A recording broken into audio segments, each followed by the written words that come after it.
nossa palestra de hoje a mediação familiar. Por que a mediação eu acho que é melhor? Por que a mediação ela é mais eficaz no direito de família?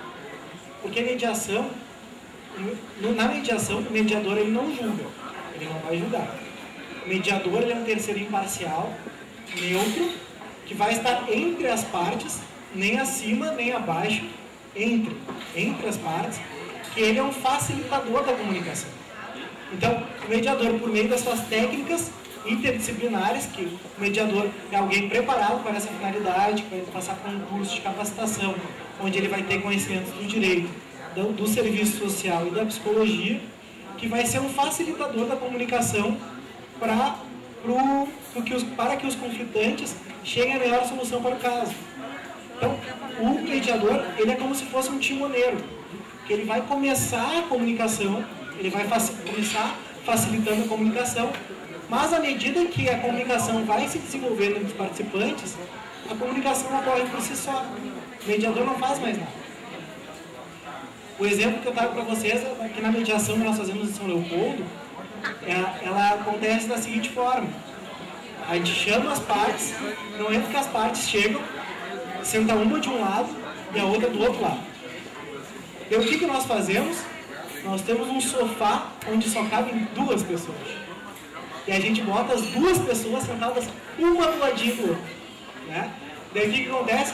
No começo da conversa, quando a comunicação ainda está com esse bloqueio por causa de um conflito, a comunicação, as partes, elas chegam a estar assim na ponta do sofá para não encostar na outra pessoa. No final da mediação, pessoal, rola até beijo. Já vi até beijo. Mas, por quê? Porque as partes, no momento que a pessoa tem um conflito, houve uma ruptura na comunicação da pessoa.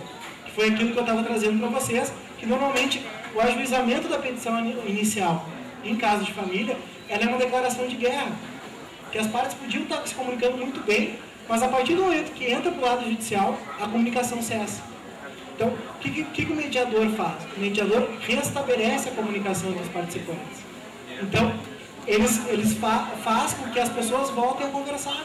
Porque, afinal de contas, nada melhor do que os próprios envolvidos encontrarem a solução no seu caso, para a sua família. Porque vocês não conhecem a minha estrutura da minha família. Vocês não conhecem a estrutura da família da Carmela. Agora, como é que vocês, na condição de magistrado, vocês vão dizer que o melhor ao filho é ficar comigo ou ficar com a Carmela, por exemplo? Não, é impossível isso acontecer. Porque nada melhor do que os próprios envolvidos possam chegar à conclusão de quem é que é o melhor habilitado para ficar com a guarda da criança. Eles vão poder sopesar quem é que trabalha mais, quem é que tem melhor condição financeira, enfim. Porque com a experiência da mediação, com as mediações que eu já realizei, eu vi, às vezes tem soluções que as partes se encontram, que tu pensa, isso é impossível que dê certo. Pensa assim, ó, isso não vai dar certo. Mas nós costumamos marcar uma reunião de avaliação depois de 3 meses, e depois da reunião de avaliação, depois de 3 meses, pergunta, tá tudo bem, dona fulana? Tudo funcionando na Santa Paz. Eu fiz uma mediação mês passado, em que o casal estava separado há 10 anos, eles moram no mesmo pátio. Já estão cada um com o seu novo casamento, e eles moram no mesmo pátio. E você sabe por que ela ajuizou com a ação lá no Foro de São Leopoldo? Ajuizou porque ele construiu um muro dividindo as casas. Então ela estava muito inconformada com isso. Só que ele construiu um muro, gente. Mas ele deixou um portãozinho para ela passar, a hora que ela quisesse. Daí, eu peguei e disse assim, mas, seu fulano, por que o senhor construiu um portãozinho, já que o senhor queria interromper essa ligação que o terreno de vocês tinha? Ah, doutor, é que a gente tem um filho com necessidades especiais, então, ela tem que passar de forma bem acessível para minha casa, né, sabe como é que é? Eu louco para dizer, sim, o portão da casa da frente não vale, bater na campainha, não. Então, assim, se o juiz vai pegar aquele caso, como é que ele vai decidir? Como é que ele vai entender que realmente as pessoas convivem há 10 anos no mesmo pátio, com novos relacionamentos e vivem bem. É a realidade delas. Então, nada melhor do que os próprios envolvidos poderem encontrar a melhor solução para o caso que eles têm.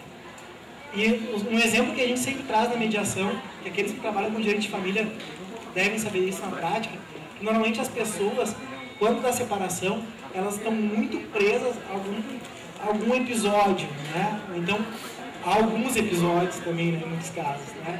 Seja uma traição, seja um abandono, seja uma falta de amor, né?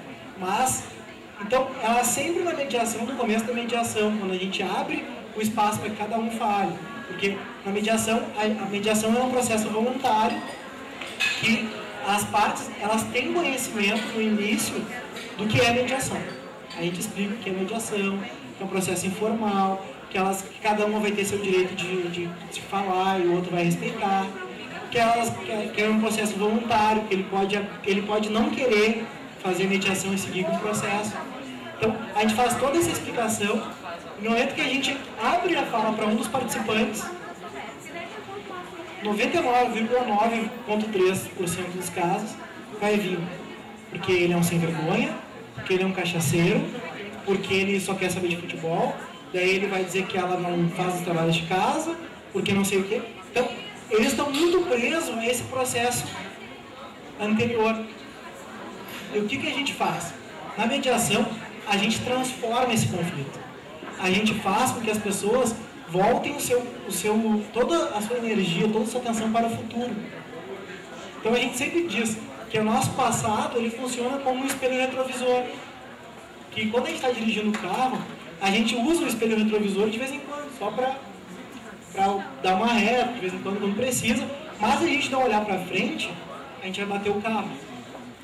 Então, a gente sempre traz esse exemplo do espelho retrovisor, eu pelo menos procuro trazer nas mediações que eu faço, para que as partes possam se voltar para o futuro.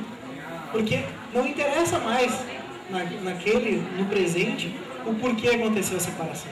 Mas a mediação, nós vamos transformar o conflito para chegar a uma solução que seja melhor para as partes.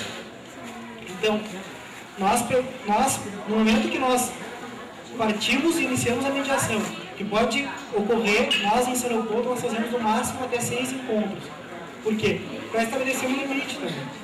Não, senão a gente vai ficar o resto da vida mediando a pessoa vai ali, toma um cafezinho no hospital de 15 dias. Não. A mediação nós estabelecemos esse limite.